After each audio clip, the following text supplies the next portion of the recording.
Talking About My Generation, the podcast with Lee Scriven and Del Bromham.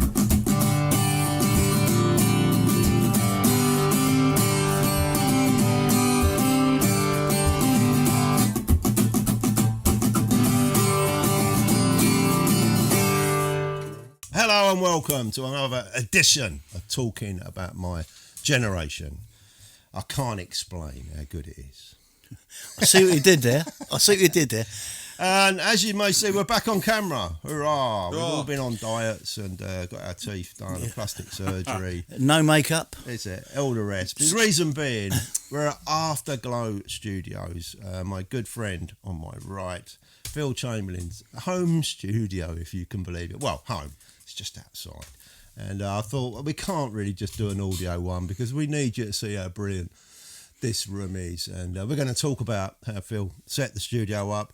But he is of our generation. I think the Walker Brothers were known of a man of 1,000 dances. Well, Phil Chamberlain is known as a man of 1,000 bands. Okay? Sharp Kiddie, one of the most legendary bands on our manor. Indie scene, Baretti band, and recently Sound of the Crowd. So that's just 995 of them, I think, if I've got my maths right. Yeah, don't forget P&D. That's the... There you go, other one. But yeah, man, brilliant musician and a brilliant guy. He should get out more. Top of geese. That's the problem. Top geezer. Anyway, normally we start with a Beatles quiz, but we're going to be talking about the Rolling Stones at the beginning. And then we're going to go on to Phil's favourite music and musical influences as per normal. But as the Stones have got a new single out, we're going to talk about it within this conversation, especially the video. I thought we'd change the Beatles quiz to a Rolling Stones quiz. You can help him. You're his sort of assistant. Well, all right. Assistant. Well, all right. Well, all right. The Glimmer Twins. There you go. Come on, Lee. Stones. Them at me. The Stones' 1971 album, Sticky Fingers, featured an iconic cover designed by which pop artist? Roy Lichtenstein, Robert Rauschenberg, or Andy Warhol? You can both answer. I'm giving you a teaser. It's probably an Andy Warhol one. I'm going with the second guy, Robert. Dale's right. And he's 1-0 up. Andy Warhol had done Andy Warhol. I don't know if you remember it. It's got the zip fly on it. Cover had a zip. Yeah, I can picture the and cover. I had a copy. Yeah, I didn't know it was bought from a second-hand shop, and there you go. Warhol. Lost it. Don't know where it's gone. But it might be up in the loft. But it was And I think it was a 30 waist. Yeah. Yeah, when Mick was a bit tubbier. Here's one for Keith fans. Which yeah, track from the brilliant, I love this album, Exile on Main Street, Yeah. featured a rare vocal lead by Keith Richards, was the song Shine a Light, Casino Boogie, or Happy? Which one? Happy. Oh, Happy. Yeah. 2-0 up, you're doing well, but you see you're a Stones man more than the Beatles here. I'm deferring to the right honourable gentleman over there. All right. This one might throw you, but I knew it. Another great Stones album, which I really liked when it came out. 1974 Only Rock and Roll album. Covered a Temptations classic. Was it Get Ready, Papa Was a Rolling Stone, or Ain't Too Proud to Beg? Oh, I can... Okay, Del knows. I think it was Ain't Too Proud to Beg. Yeah, what a tune. Great tune, great version as well. Amazing. Great version, great album. Yeah. I think one of the last great albums made. Whoops, sorry, Stone fans, but we shouldn't go there. Here's a lyric line. You're out of touch, my baby, my poor discarded baby. From which Stone song? You're out of touch, my baby, my poor discarded baby. Emotional Rescue, As Tears Go By, Brown Sugar, or Out of Time? It's the Chris Farlow got a hit with that in about 65, 66, and it's Out of Time. It's the track. Yeah, 4-0 up.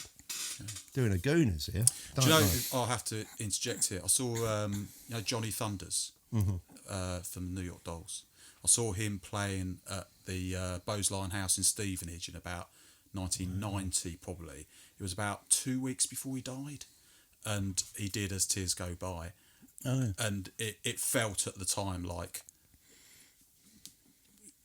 like an absolutely legendary moment. Yeah. It had so much pathos, and the whole audience was just, in tears at the end of it. Really? Was it on up tempo version or just? No, it was just as it was. Yeah, just downbeat acoustic. It's almost like his whole life was coming out of his soul for that one moment, and then it might even have been his last gig. It was like really close to the close to his death. Good song though. Good song. Marion Faithfull, wasn't it? Yeah, Marion Faithfull, yeah. Marion. Written by the Stones. Yeah. And here's another one for you, being a Who man. Mm-hmm. Which Rolling Stones songs did the Who record? Last time. Nope. Yeah. Nope. No, they did. I did the version of last time. There's another one that I'm thinking of. What's the other one? Is it Under My Thumb? Yeah. I got it. Hey! Under My Thumb, yeah. Under My Thumb. I think it's a double when they were in court. When they were, to Crush the Butterfly, the Times favourite, when they were being naughty with their Mars bars. And it's a good version, actually, the Who's one, Under My Thumb. Anyway, talk about the Stones. I'm going to carry on with the quiz. We've got a couple more questions. Into the Stars, the song and the video come out. I sent you the video. Oh, yeah. When I watched it. And initially, because if anyone who hasn't seen the video, please go and see it. Because it's really worth seeing. I think the song is brilliant, if I'm honest. I did say last week, if that song had been on Sticky Fingers, it would be an all-time classic. I think it's that good.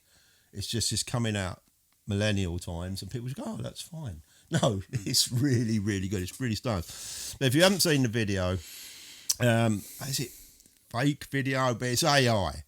And the Stones are chosen to portray themselves in a video where they look fantastic. They look about 23 on top of the game in this big room, cleverly not using one drummer, I suppose, presuming because of Charlie Watson. Now, I'm sure there's an array of famous drummers in there. I think that I couldn't name them all, but yeah, I loved it at first, then went, oh, I don't think that's right, and now I love it again. Where are you on it, Del? I'm not sure. I'm not sure. I mean, I hate to say this, but if it was somebody else doing that same kind of song, it wouldn't get the attention. No. But Billy Joel did it, didn't he? On his video. He made a recent single and he put himself back with hair and looking 23 and magnificent at the Madison Square Gardens. I can understand. I mean, they're in their 80s. It's a great experiment, isn't it? And whilst these technologies are new, everyone's got to have a go. Yeah, try and be the first to use it. And then you get a bit of people talking about it. It's good marketing, isn't it? Well, I wonder if it's marketing or vanity. I think it's vanity, very odd. And I mean, even people my age and much younger, of which there's plenty. Yeah. When the photo apps first coming out, you can make yourself look old. Can't you? Yeah. And I find it very odd. Yeah, I can't get it. It is odd, but I'm liking it again. So I went from one extreme to another going, oh no, that's wrong really, you can't be doing that. And then I thought, no, actually I watched it again and I thought, no, this is fantastic. And if I was in that band, I'll be doing it. And in a way, I'm either Who are my band, I'm thinking, the Who do a new single. Can you go back to sort of Who's Next era with the Dr. Martens and the white boiler suit and do that? Because, I like you then. Yeah, like looking at you then. I love listening to you now.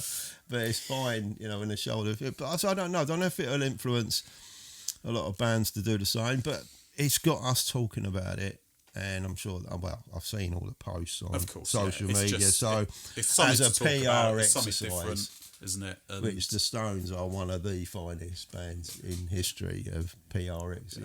Executing great PR. They've done it again. Yeah. So fair play to them. And if and when those technologies become too much, then it's an opportunity for somebody to go back to the most authentic and organic version of themselves. I mean, it'd be interesting how much it costs, because to get all the Stones in one place is expensive and extremely difficult for some reason in the modern age that we live in. What security? And then the film angles on it and the length the time it would have took to complete that video in a real-time format, or as in using real-time cameras, it would have been a 2 or 3 day shoot, I reckon. Yeah. So you would have been talking a lot of money. Yeah. And it wouldn't surprise me if the AI version was probably a third of the price, which is the thing. I know that money doesn't mean that much to Rolling Stones, but I think it means a lot to Mick Jagger. If I'm honest, he's a very frugal man. But again, and just the time element. that everybody hasn't got to worry about getting their hair done and teeth done, and I've got to be there, and can you rehearse that move again? Very tiring. Yeah. I think I've heard Noel Gallagher saying the one thing he hates about being a rock star, and it's only one, is making promo videos. Okay. He absolutely detests Right. doing them. So I think he'll be doing one pretty soon. Anyway, last question. This could be a 5 out of 5 Champions League sort of placing for Del. I think you're going to get it. In what year was Get Off of My Cloud released? 64, 66, 67 or 65? 65. Yes. Well done. You know your Stones. It was one of the first tracks I recorded when I was about 13 years old. I was playing in my brother's group. They lost their rhythm guitarist.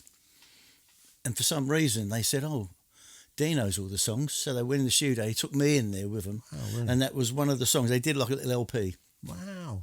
And interestingly enough, and the first guitar solo I did, because the guitarist in my brother's band was very Hank Marvin.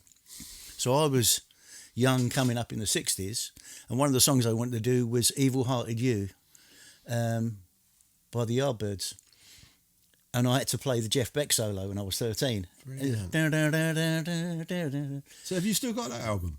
I think so, yeah. It's on a big metal acetate. Probably. Oh, really? Throw it at you, you have your head off, On the Oak That's record, an experience. on the Oak record label, and that was the R.G. Jones studio in Morden in Surrey. I think you can always remember the first time. Definitely, I think it was personally myself in a recording studio. It was just the greatest feeling, because you spent all your youth reading about people in a recording. It was exciting. studio. Yeah. Exciting. And I went to the little micro studios in Stoney, real infamous little 4-track. Pete, his name was, who run it, smoked about 50, Marlboros an hour. So it's just full of smoke, no air conditioning. But I remember just sitting there, just thinking, I've made it. Yeah, of course. And then as a drummer, and probably yourself as a guitarist, when you're doing the old getting the sound right, and you can hear the drums coming back, sort of semi-mixed into your headphones. It's the environment as well, because last night Lee lent me this book, and it's like Bible, really. It's that big, and it's Mal Evans' history working for the Beatles, and we're talking like this, and it came back to me last night that there was a bit in there that I was reading where the Beatles decided to go to Olympic Studios in Barnes, and that was the end of '69, right? And it was, do you remember, I think I said to you, the year after I recorded the Stray second album, and the Mellotron was still in there. And was it from that session? Well, it's still there. I just left stuff there. But the thing was about it, you used to go into Olympic Studios, and it's not just about being in the studio. It was like you're breathing it in. McCartney's been in here. I used to go in the Olympic Studios. I did quite a lot of sessions in there, and you go into this place, and you're like this one, Phil. Went in there one day. This was about 1971 to do a session. And in the middle of the Studio 1, which is the big one, there was a white Hammond organ there with 2 white Leslie cabinets. I went, whose is that? Stephen Stills was over from America, and he's staying at Ringo's house at the time, staying at Ringo's house. And it was like you go in there one day and you think, who's in today? I said, Keith Richards upstairs. What? I want to breathe that in, and or Paul McCartney. Paul McCartney was in last night, and Was it the you same just for and it you, was just Phil? like full of you want to breathe it in. Was it the same for you? Can you remember your first time in the studio? Yeah, I mean, it was Pace. It was wow. Pace With Studios. George? We went in with George. Wow, I was going to talk about that, so we'll talk about it now. Yeah, we'll talk about it now. So, I mean, care of yourself and George, absolutely typical of the two of you at the time. You'd blagged this studio time at Pace for us. I suspect you've been in and you've said to Richard, we are... Send me the invoice. I found the next Beatles or something, you probably would have said, you're absolutely mad if you don't give these guys a session. You're going to be dining out on it and paying the bills with it for the rest of your life. And we were just a bunch of 18-year-olds What's it like working from with Milton George? Keynes. The question was got, what was it like working with legendary around this man, a producer, musician, known in London, known all over the world, really. Should have been Sir George Webley, but he was a real character. Was he daunting in the studio, or was he really encouraging? Because it was a great result, I have to say. Yeah. The single was brilliant. It was utterly brilliant to work with because he embraced the part of being the producer. You know, he's like 10, 12, 15 years old. And he was a musician as well, so he knew what it was like on the other end. Yeah, of course. He's got a decade and a half of experience over and above us. We're just out of nappies. We know nothing about recording studios, and he took us there. He made us feel like we were the most important thing that was going on in the world that day. And that's what you need. When it was exciting. Great song. You were like Mel Evans, because what I was reading in the book last night was he believed in the Ivies, which end up being Badfinger. He was really. Yeah, he was. He was. You know, don't want to downplay it, but he was like the Beatles road manager, so he didn't have any supposedly musical authority, but he came in, he believed in them. He And really got him some studio time. Spent years fighting for them, didn't he? But belief is absolutely everything. The more, having put the studio together here and doing sessions with bands, the more you realise just how important the atmosphere is and the energy in the room and where the individual musicians are in their personal lives, how they're relating to each other, what their confidence is in the music that they're making. All these things are the important things. You spend a lot of time thinking about gear and spending lots of money on gear, and it's important to capture the moments as best you can, but the moments are far more important than the gear. I'll hold you there because I want to come on to the room and the space and your journey, so I don't want to get too ahead of myself. What was I going to talk about? Oh God, I've forgotten it now. Studio. I did have a question further down. As we're talking about studios, and we're going to do studios, but before we get into that, if there was one, you've got an advance, big advance, to make a record. Any studio that was either open then, but would be open now, what studio would you go to do it? I'm going to stick mine in first. Yeah. I think you might be surprised. It would be Olympic. Okay. Because I've stuck my head in room 2 at Abbey Road, and it wasn't very inspiring. Right. No, Okay. Yeah. But I've only been in the building at Olympic when I showed them a Baretti film, but seeing film of it and hearing the songs that come from that. And I like the area as well. I think there used to be a pub over the road, which they should have renamed Keith Moon, I think, because he just spent the whole of Who's Next in the pub. Just getting to send a roadie over to get him out to come and do the drumming. Yeah. But there was just some of the records that came out of there, I just think are just amazing. And it just looks a great space. So that's mine. I'm going to come back to yours, Del. So what, if there was a studio anywhere in the world, past or present, you could go and do the album, which would it be? Off the top of my head, I'm going to say Electric Ladyland. Yeah. I just, it just the energy. It feels. Having never been there, but everything I've watched and heard and it's in New York, had written about. It was in New York, wasn't it? That's the sort of energy that imagine I being in New York and then going there in the evening. Yeah. It's like Hendrix to record Crosstown Traffic. Yeah, that's right. Yeah, it would be up. That's up the there sort with mine, of energy that I want. Everyone talks about it having like a ghost in the building that you cannot fail to respond to it.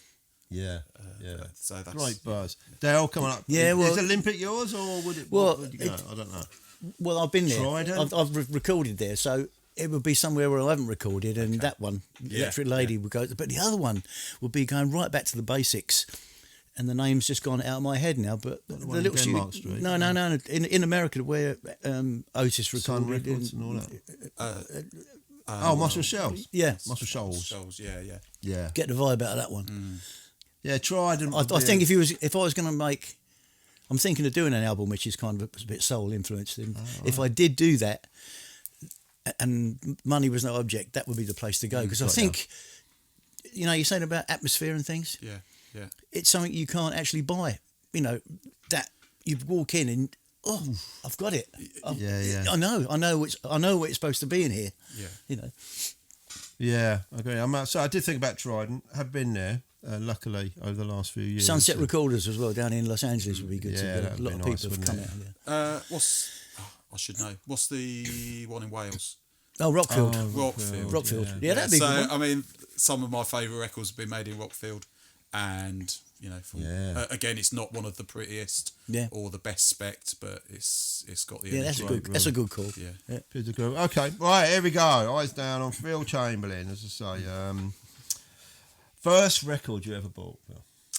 Do you want the actual one or the one that I told everybody to try and be cool for about 30 years? I'll have both. Okay, Have both, right. Phil. So the one I told everybody was the first record I bought was Bank Robber. Okay, Clash. Yeah, I used to go into W.H. Smith's in Milton Keynes. Go up to Milton Keynes with my dad. We'd look around the market and go in with W.H. Smith's, look at the records. And for weeks I've been looking at Bank Robber. I'd heard it on the radio. And I'm thinking, I'm going to buy it. And then at the last minute, I bought Tom Hark by the Piranhas, which is a brilliant record, a brilliant pop record at the time. It's got two fantastic songs on the B-side, Getting Beaten Up.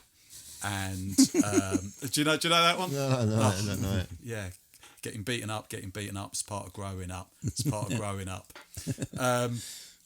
So it was actually Tom Hark, and it was years before I bought Bank Robber. I did actually buy that Bob's record. Yeah, on the market. Okay, what Bank Robber? Bank Robber, yeah. I remember that. Well, when it was new. Yeah. Yeah. Well, I got it. I like that song. First band you saw live, not the band that inspired you, but you might have just walked into a youth club. You might have just been outside a pub or a little. If they did have festivals in them days. What was the first time you saw musicians actually playing? Yeah. Okay. So. I think the first musicians I actually saw playing, this might be this, you might have a connection here, was probably the Fenny Stompers. Oh, right. And I think my dad was in them for a while. I think your dad was in Fenny Stompers. Stompers Most jazz bands for a time. Certainly one of the trumpet players, surname Crane. I forget his first name. Yeah, because he was from Weymouth Sands. I grew up in Weymouth Sands, and they were playing in the local social club.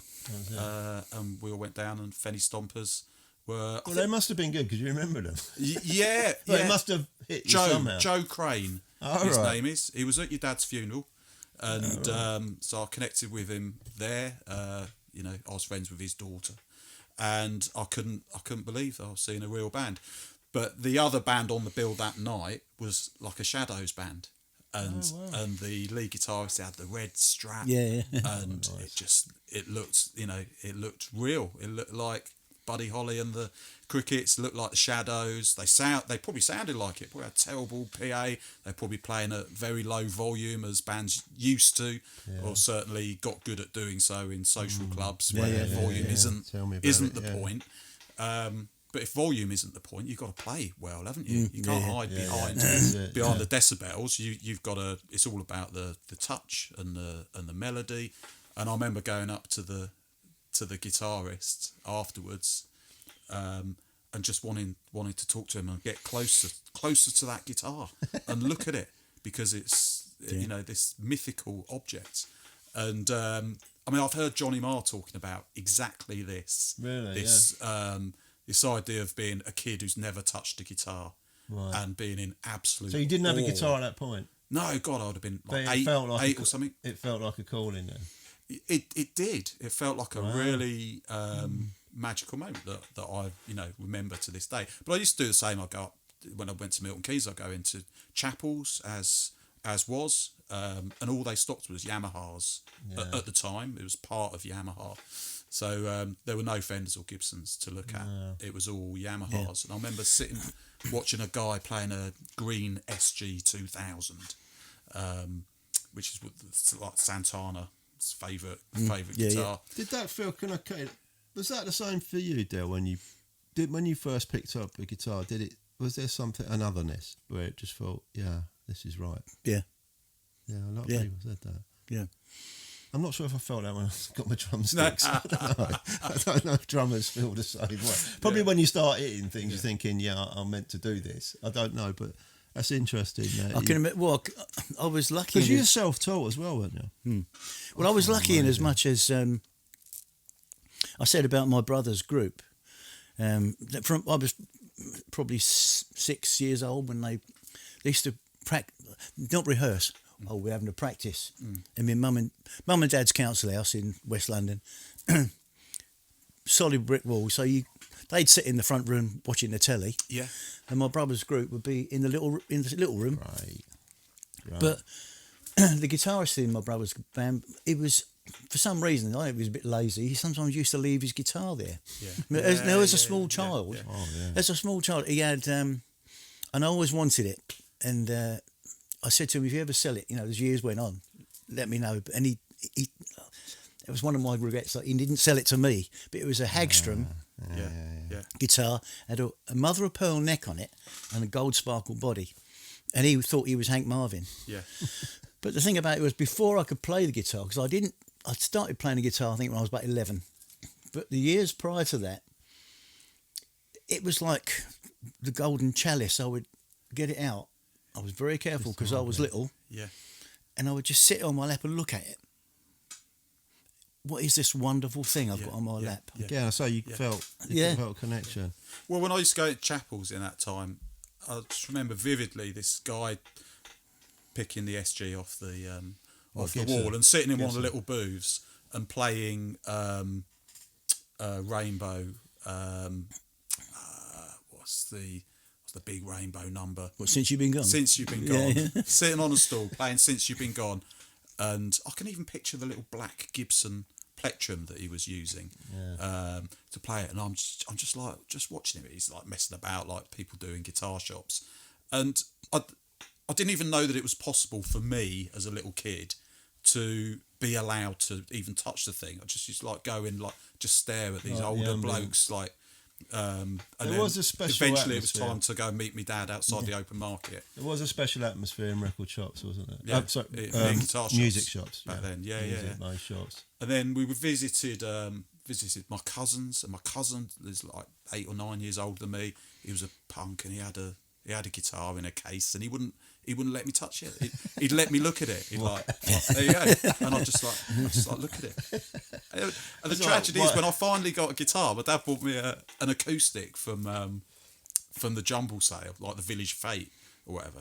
Might have been £5 or the equivalent of at the time. And I just carried this thing home like, oh my God. Finally got a guitar. Brilliant. It didn't have any strings on it. You were lucky. I bought some steel strings. Tuned it up too much, and it wasn't made for steel strings. Couldn't take the pressure, and it just folded in half. Broke. You were lucky. The first guitar I got, my brother came out of when he left home, because my brother's a lot older than me. When he left home, he had a flat in Acton, and he came out of the flat one day, and someone had dumped an old acoustic guitar in the dustbin. Yeah. And he. Now, was that fate? Did someone know he was a musician? But it was dumped in his dustbin, and he picked it up. I thought, I'll give that to D, because they used to call me D. Yeah. I've still got that guitar. Amazing. Wow, amazing. Brilliant. Okay, but here's the one. What was there a musical live epiphany when you saw a band thinking, I'm doing that? Oh, I'm doing that. Or inspired you to be a musician? Mine was Dr. Feelgood at Dingwalls. I'd seen The Who, but they always seemed unreachable. They were rock gods. But when I saw Dr. Feelgood and the crowd as well, I must admit, the audience was one with the band, and they were a completely different audience that I'd witnessed up until that point. I suddenly felt, I'm part of this. This is me. Yeah. So was there a moment? Was there a band that inspired you to become the musician that you've become a musician? I mean, my dad liked a lot of the obvious stuff from the 60s. He was a massive Dylan fan, massive Stones fan, Beach Boys. So I was hearing all of that in the car as he drove me around to my table tennis clubs, and or I'd go to the allotment with him, and he'd be playing those bands. So that I was absorbing all of that. I mean, I guess the Jam, because it was the Jam that was perhaps the first band that I felt like I was almost a bit like Connected them. to it. Yeah, almost a bit like them. There's an absolutely brilliant book called To Be Someone. I was telling you about this a little while ago. I need to lend it to you. About this, well, it's autobiographical about this chap growing up in London, a bit younger than Paul Weller, not enough younger for him to revere Weller in the way that he did, but that was the power of Weller's his sort of wisdom and his confidence made him seem a lot older than he was. But I can remember being in the bath on a Sunday night listening to the countdown and straight in at number 1, Eton Rifles. Yeah. And it just Great sounded song. like nothing else. Nothing else. I've got a question here, as in it was down. So I know I want to ask. Is that the reason why you started to engage with mod so much? Was it the Jam, or was it not the Jam? Was it what you were listening in the car? And I had no idea what mod was when I first heard the Jam. Oh, okay. I'd already been like I've been a two-tone boy. Like Madness was a big thing for me. I got the first couple of albums on sort of bootleg cassette off Milton Keynes Market, and that period, like, you know, late 70s, early 80s, post-punk, new wave, new romantic, all of those, there was so much colour and variety going on. If you watch Top the Pops 2 now from like 1982, you just cannot believe the quality and the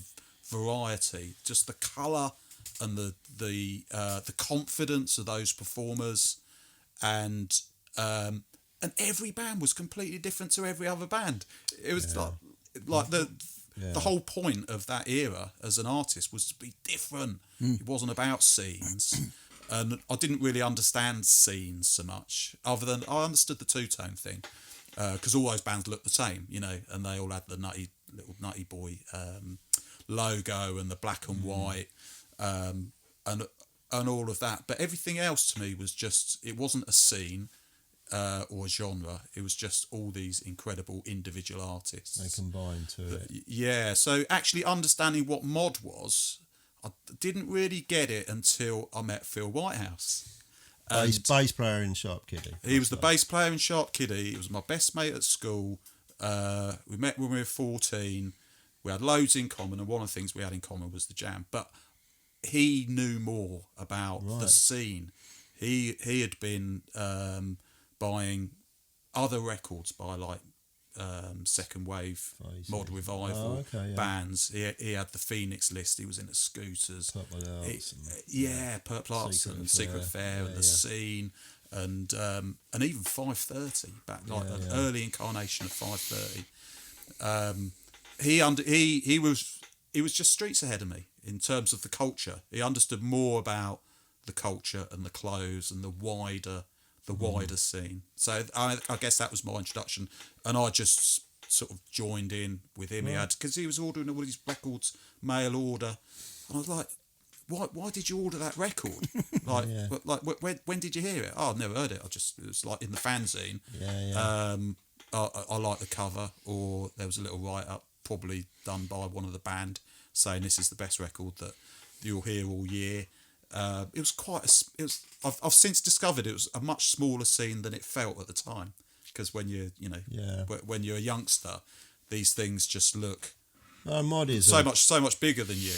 Mod is like an international following, you know, it's massive all around the world, and it's strange, and there's a mindset to it, because you were the original one, Del, weren't you, nicking bowling shoes and well, you see, I knew nothing and all this, but I knew nothing about that at the top. For the second wave mod revival of 79 plus, I had no idea that it had its roots in the 60s. All right, you just took it for the 70s. I just took it as what it was at the time. I thought it was all post-Jam. I didn't understand that the Jam were doing like a Northern Soul thing. But with guitars, I heard it as more of a punk thing. But it's only now when you go back and you listen to some of those records, and you can hear that it's got those soul stomping sort of sensibilities behind the guitars and the drums. Obviously not enough Paul Weller. Otherwise, he'd have stuck with those boys instead of forming the Style Council. But I want to come to Dell on it because I want to just briefly talk about mod. Then we're going to go on to this fantastic building.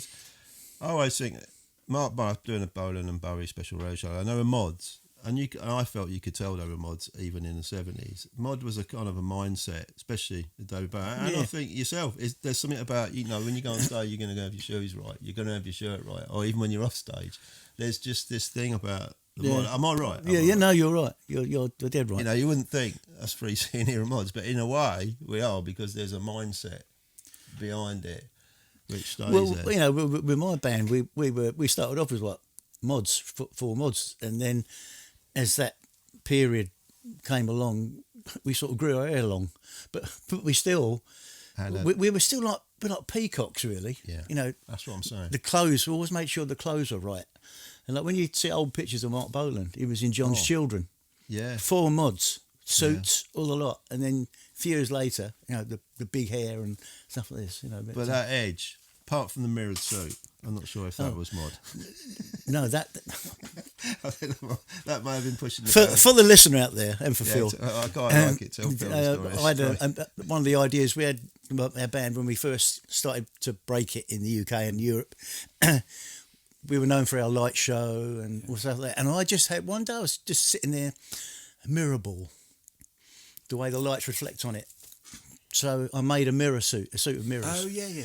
And it was funny because the first one I made was more like pieces of cut out aluminium and stuck it to it.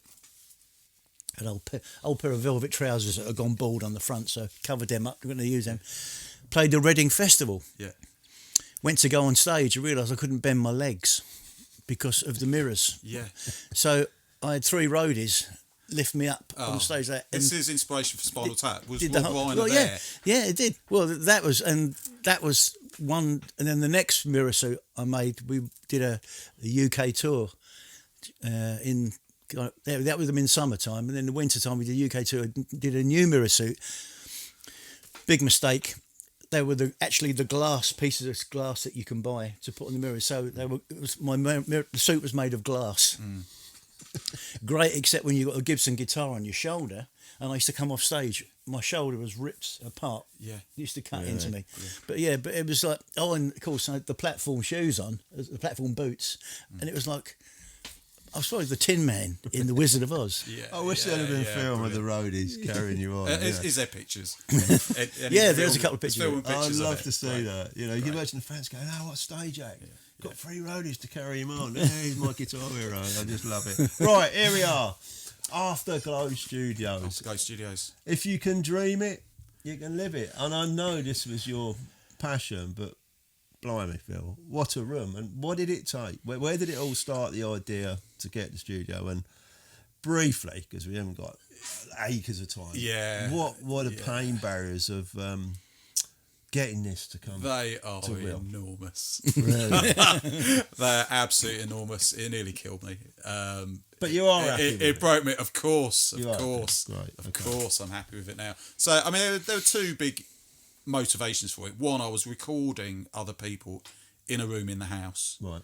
And there's nothing more soul-destroying than capturing what you think is the greatest, the best take you're ever going to get of this artist that you've committed to recording their album. And then someone bangs a door upstairs, or Amazon delivery, an Amazon delivery, or a dog barking, or a bird tapping at the window, or a lorry rumbling past your front window. It can ruin magical moments, and you can't work late at night. You got kids and all the rest of it. So although I had a dedicated room, it was restrictive, and it took a long time to get things done because of those other household users.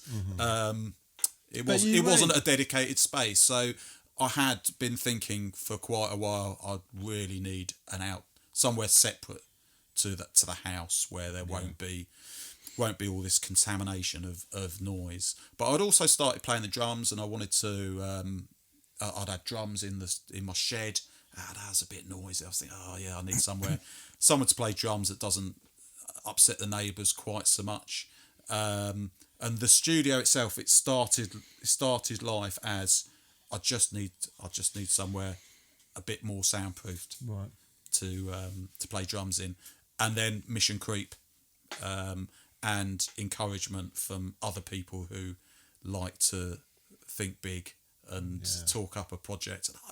And then you realise, like, okay, well, if I'm going to spend a few grand on some concrete to be soundproof, to have a soundproof drum room, you might as well spend a few more grand to make it a little bit bigger. And you can't really just have a concrete box without some sort of air conditioning, or it just creep, and then you realise, okay, my plans have eaten into the garden by this many meters. Well, there's going to be some dead earth at the end. You might as well build into that as well. And then, okay, well, if it's going to be that long, it may as well be this wide, and then it may as well be this tall. And then you think, well, I'm only going to do it once. I may as well just mission creep. But it's an amazing. I know sonically you did sort of a lot of research on getting sonically right, as in the audio. The sound of the room was really important to you. The sound of the room. It's not just about soundproofing, as often people think it is, and they will refer to certain elements in any studio as soundproofing. It's not soundproofing; it's sound control. It's about it's about controlling the different frequencies in the room, so that what comes down the microphone is a balanced representation of what you think you're hearing, because the human brain will do an awful lot of filtering and adjusting of sound. It's one of the reasons people are often unhappy with their recordings, because they think they're hearing something in the room, because their brain is filtering out all of the rubbish. It's not until you put up a microphone in the room that doesn't sound anything like I thought it sounded in the room at the time. So a lot of what you're paying for is the sound control. It's what everything you see, really, these slats. If you look at the slats on the back of the wall there, they're all different. They've all different size gaps, and you could be forgiven for thinking, it's a bit shoddy work. You know, someone hasn't thought about. No, that's all by design, because different gaps catch different frequencies, and then all this stuff on the ceiling, the holes, the curved diffusers, and you don't want a completely dead room. That would sound really strange. You want a diffuse room. You do want a certain amount of reverb.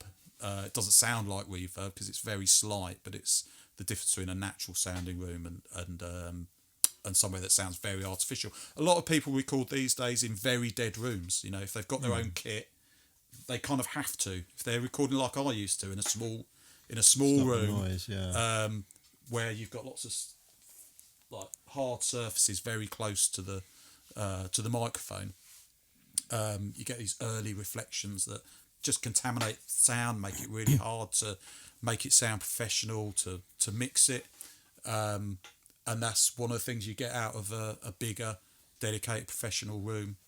Was Olympic like that? Was Olympic live room?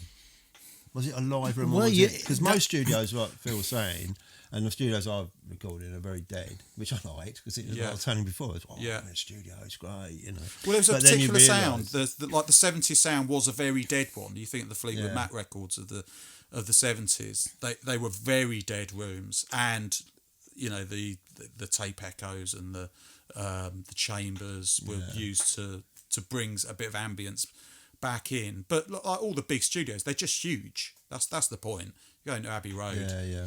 Olympic. You say about Olympic had the big studio, very high scene.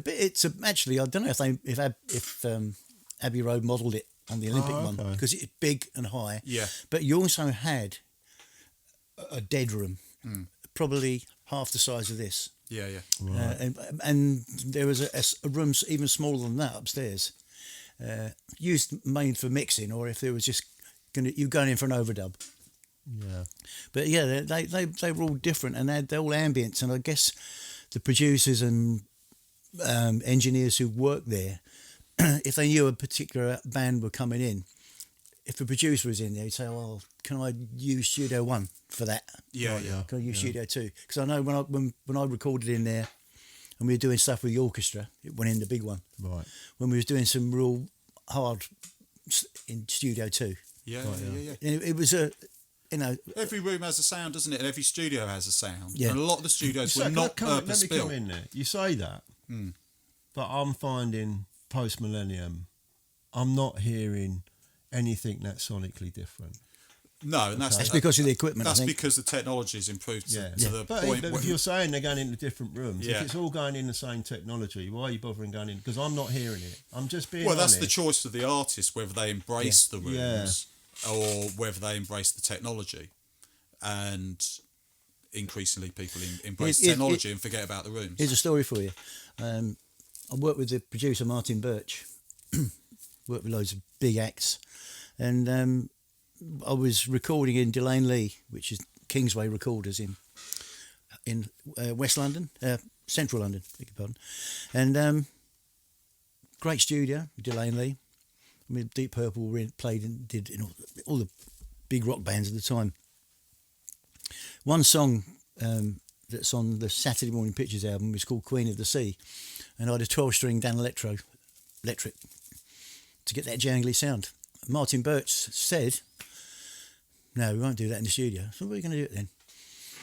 We went up a flight of concrete stairs and set up my amp on the top of this stairway. Yeah. You know, it could be like the public toilets where it mic'd it up there. Yeah. Really? Yeah. Because he knew that jangly 12-string is going to sound better in its atmosphere rather than doing it through the sound. Yeah. Well, think of U2's Unforgettable Fire. It is an almost unique sounding record. No record sounds like U2's Unforgettable Fire. They recorded it at Slane Castle, and he was putting his amp outside on the roof in the battlements, and it creates a sound that nobody else has ever made before. Did have Brian Eno. And they embrace, and it's Brian Eno. He's Does help. It helps having someone like Brian Eno around who encourages that sort of experimentation. You two had good producers, didn't they? Steve Lillywhite. Oh, of course. Brian Eno. You know, in the beginning of your careers, Yeah, they were blessed, but they were probably gifted to go that way as well. Yeah. But I get what you're saying. I tell you what, this leads into a question I was going to ask, because I think it's about the best sonically album you've ever heard. The best sonic. As in just the best sounding album. I mean, I'm going to go with Zeppelin 1. Yeah. Okay. Yeah. When I put that on, excuse me, Lisa, I'm still astounded to this day on how fantastic that album Sounds. Yeah. I mean, you got one? You thinking of one? Let you think of one, Del. Best, like when you just think this out. I might not be. The songs might not mean that much to me, but my God, this album don't half sound great. As an album, Revolver does it for me every time. The Beatles Revolver. There's something about it. Yeah, there is, isn't there? Vast difference. Well, a big difference between Rubber Soul and Peppers, isn't there? It's just something one different in the about middle, it. and you're going, whoa, but then you see it's like the transition between the two. yeah. As the Revolver ends with famously Tomorrow Never Knows, you sort of get an instinct on what might be coming. But Yeah. I must admit, I'm very warm into Revolver over the years now, because I've said to you, what I like about Revolver is, I've said it before, is that I think it's the last Beatles album. Cool. Sgt. Pepper was Lonely Hearts Club Band. Yeah. They went off somewhere. Yeah. You could Yeah, they're argue sort the of in double character. white, but the They're in Beatles character. as we knew the Beatles, as in the suits and the mop top and the, There's another album I can think of which is nothing like any of the ones we've been talking about, but and I think it's a beautiful album, and it's got something about it, and it's almost like, was this album recorded all live in studio? And that was a guy called Donny Hathaway, and the album is called Extension of a Man. Donny Hathaway is incredible. Yeah. It's just, you put the album on, and I think the first time I got it, I mean, you get to a point when you're cocky, and you're 20, 30, whatever it was when I first got it. I've heard everything. You know what I mean? Yeah. Donny Hathaway, and it was one of them, moments. Yeah. That's what I'm on about, Phil. Is there a record you just think, put my hands up to? Well, I mean, we've been talking about studio spaces and embracing the rooms, and whether or not it sounds like a band in a room, or whether you've used technology to create or recreate what somebody thinks a band would sound like in a room. Hence why you talked about Electric Ladyland. Hence Electric Ladyland. But I mean, there's so many fantastic records. How can you possibly pick one? I mean, all the Blue Note records just sound like the early Blue Note stuff. Sounds incredible. That was all done in one room, Rudy Geller's lounge, like single microphone. As these incredible musicians like John Coltrane and the like were, they come up for the solo. They just take a step forward, closer to the microphone. Yeah, that's how they mixed it. It was mixed physically live in the room. Just people with incredible ears that can. I mean, you watch the Beatles' "Let It Be" documentary. You're glued to Paul McCartney, like the moment that Paul McCartney, that Get Back drops out of the sky into Paul McCartney's fingers, and he's like, oh my God, the actual moment when Paul McCartney wrote Get Back. This is almost unbelievable that this is on film, and you're so glued to that. But all the time, Glyn Johns is walking around in the background, moving microphones around, and it's not because they're in the way.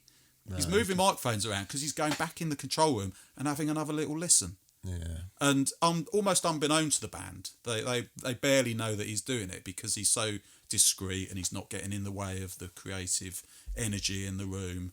But that's what's happening because he's finding the perfect spot. But that's sort of, he's trying to capture an organic moment of those musicians in the room. But you've got a completely other end of the scale of the electronica and the kind of stuff that Severe would be talking about. For example, all those records like the Chemical Brothers and the Prodigy, and for me, Left Field's Leftism. Yeah. This is otherworldly. This is like records that could have been made at the other end of the universe. Yeah. They got nothing. It's got nothing to do with the room or the instruments. It's just like incredibly detailed, sophisticated sound manipulation inside of machines. And they come out with their own sonic footprint, and they sound like nothing else. Okay, we're talking albums. I'm going to wrap up. Two very famous albums came out this week that we're recording it. Tommy, 57 years ago, came out. And me and Phil have a connection with Tommy because we ridiculously took it on the road and did some shows, a full show. And it was a favourite moment, one of my favourite moments in life. Probably not Phil's because I drove him balmy. But I always think, we were talking about studios, and you talked about Glyn Johns, which is why it reminded me.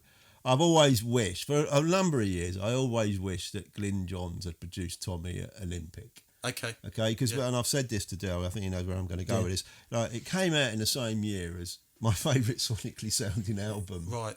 Led Zeppelin. Yeah, and you would have thought they were 20 years apart. Yeah, but it's a strange sounding record, isn't it, Tommy? Let me finish, and then you guys can get it. But I've realised that both of Pete Townsend, and I think it's his birthday this week as well, Pete. It might even be today. I think it was yesterday. Was it yesterday? And he was 81. 81. Love him, my hero. But his two rock operas could have been so much better produced, but because they weren't, they've got this like unique symmetry. Yeah. That the first track sounds like the last track. Okay. Like they did it in one take. Yeah. And Tommy's the same. And I actually think now, no, it might have ruined it if they'd have polished it up too much because they are a body of work from start to finish. Yeah. Some things can sound pretty terrible, but like we were talking about your ear adjusting and your brain removing the things it doesn't like, but you're left behind with a certain aesthetic that might not have been intentional, but it becomes the touch point. It makes it unique. I'm thinking of like Joy Division and the first Smiths album. It's quite odd and almost grey sounding stuff, but it creates a universe, creates an otherworldliness. For some people, it's an escape. For some people, it reflects quite a kind of mono emotional time in their life, and that's all these differences is what makes music so wonderful. And everything I was talking about, the early 80s Top of the Pops things, all those records being so different, because they're very much more DIY than you think as a kid, because the recording industry hadn't really, something does go wrong with developed. The way the human brain transfers it to your ears, right. Because I've often thought that sometimes you can go back and listen to some of particularly the American records that were made and produced in the 60s, and you must have thought sometimes, I'd like to hear the drums a bit more. Because it was a wash with sound, wasn't it? Yeah. And you couldn't really differentiate. But I often thought to myself, do you know what? If you took them back in the studio again and remixed it, it probably wouldn't sound the same. No, it wouldn't have the same effect to it. A lot of people have a go, don't they, at making records that sound like the old records. And they go to the old studios, they try and get hold of the older gear, and they try and replicate it, and there's something that just cannot be achieved. Some people do it better than others. Places in time, like you're saying, like in the 80s, each decade seems to have its own thing about it. You know, we put a record on, I know when that was done.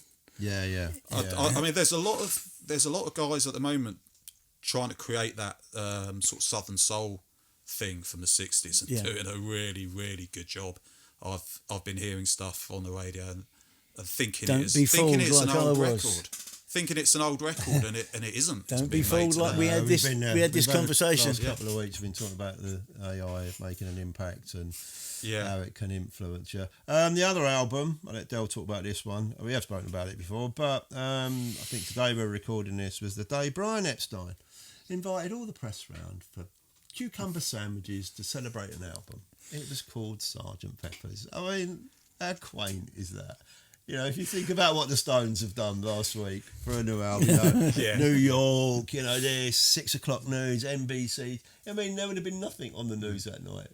I mean, that's how much sort of music's sort of so much more in the mainstream, but not in the culture of life anymore. Does that make sense to you? It's because it's so siloed, isn't it? Well, there it is. But I mean, I'll just, before I come to you on that, just Del, I can remember it coming out. It is one of my first memories of a record release because my dad just went bonkers about it. And he's a jazzer.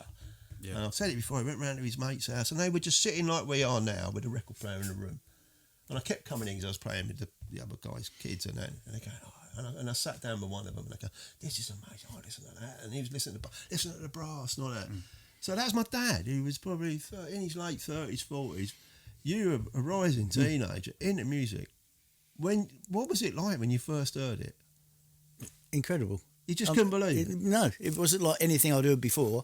And the thing is about it it was lyrically, musically, also imaginative. That I wanted to... This sounds... I don't know if I'm going to explain this very well, but, the benefit of Mr. Kite or anything like that, I actually wanted to be in that record, in that room. Yeah. Because it just had... It brought something to me that I'd never felt before. Yeah. Revolver had done that prior to that. But this one was, whoa, hang on a minute. Yeah. I mean, Good Vibrations, I believe, come out earlier, but there was just something about Peppers that just still stands. I mean, so it's not everybody's favourite album of the Beatles, strangely. I mean, I'm going to tell you, it's not mine. It's Double White is mine, I think. Okay. But I am growing towards Tell with a Revolver on it. Yeah. But as a kid, Abbey Road is the one that stood out to me. Oh, right, and not least because of Maxwell's Silver Hammer. It was just such a story that I'd perhaps never heard people... It's almost like a murder ballad of sorts. I'd never heard anything quite like that put into a song with a pretty little melody about, bludgeoning someone to death. Yeah. Mal Evans on the on the Anvil. Yeah. I don't think you should ever mention it to. Well, they're not sadly to the remaining Beatles because it wasn't a popular song to record. I think Mr. McCartney was Mr. McCartney on that one. Right. Mr. Lennon wasn't chuffed about doing 18 takes of it. I think I might have said it before. I kind of, whereas a lot of people, particularly from my era, weren't too keen on some of McCartney's ventures in like Maxwell Silver Hammer, for example. But I kind of get it because I was brought up in my household with all sorts of music. Yeah. And it's quite, some of the McCartney stuff like that is quite music hall. Yeah, very. And I was brought up, from like, the Billy Cotton Band show to George Formby. Yeah.